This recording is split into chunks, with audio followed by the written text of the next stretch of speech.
ढूंढते ढूंढते कहाँ आ गए? जमुना जी के तट पर आ गए। महाराज लेकिन वहां पर वही आश्चर्यजनक घटना घटी। जितने गायों ने जितने बछड़ों ने जल का पान किया, पानी को पिया, वे सब वहीं वहीं मर गए। अब तो थोड़ी देर बाद पहले ग्वाल बाल आए ढूंढने के लिए। ग्वाल बाल आए तो उनको प्यास लगी थी, धूप थी, तो पहले पानी क्या उन्होंने उसका ढूंढना प्रारंभ किया। जब उन्होंने पानी पी लिया तो वे सब ग्वाल बाल बेचारे निष्प्राण हो गए। अब कृष्ण ने देखा कि ये क्या हो रहा है, सब तो कहां से चले जा रहे हैं। तो वे कृष्ण जी दौड़ते हुए आए अपने ग्वाल बालों के पास में, गायों के पास में, लेकिन देखा सभी के सभी निष्प्राण हो गए हैं, सब मर गए हैं। ऐसी अचेत अवस्था को देख करके भगवान कृष्ण फिर से, क्योंकि वो तो सबके प्राण स्वरूप है ना, तो सबका अपहरण कर लिया और सबको उन्होंने जीवित कर दिया, सब प्राणवान हो गए। अब इस बात का तो पूरे राज्य में चर्चा होने लगी कि ये जो कन्हैया है ये निश्चित रूप से कोई न कोई देवता ही है, ये साधारण व्यक्ति तो नहीं हो सकता। परंतु अभी राज्य के अन्य सदस्य भी कह रहे हैं कि हर कोई झूठ नहीं बोलेगा, परंतु माता पिता तो माता पिता ही है।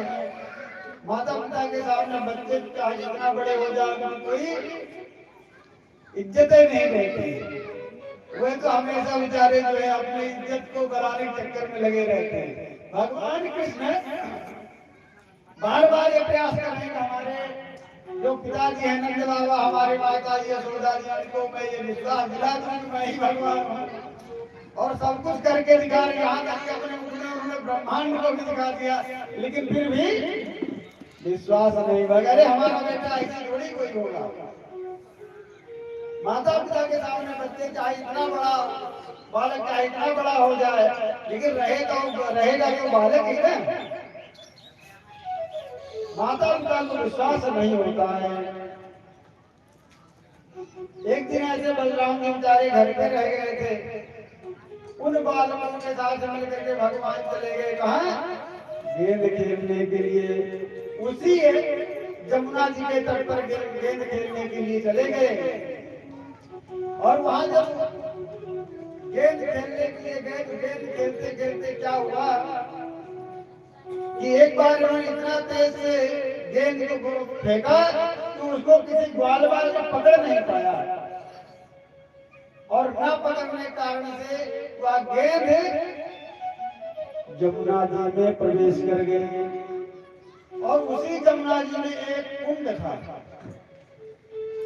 जिसमें इतना विष भरा हुआ था कि उस विष के कारण से, और जो धूप इतने तेज रहते थे, धूप के कारण से वह गर्म मतलब विष पूरा जल को विषमुक्त बना दिया था। उसके गर्मी से पूरा जल जो है तप रहा था, मतलब सब उबल रहा था। हम तो बार बार कहने लगे भैया हमारा गेंद था, और अगर हम घर पे लेकर के नहीं जाएंगे तो हमारे माता पिता हमको बहुत मारेंगे, हमको तो खाली गेंद चाहिए और कुछ नहीं चाहिए। अब भगवान बताएं, अरे हम राजा के बेटे नंद बाबा के बेटे हैं, एक नहीं तुमको 10 गेंद दे देंगे।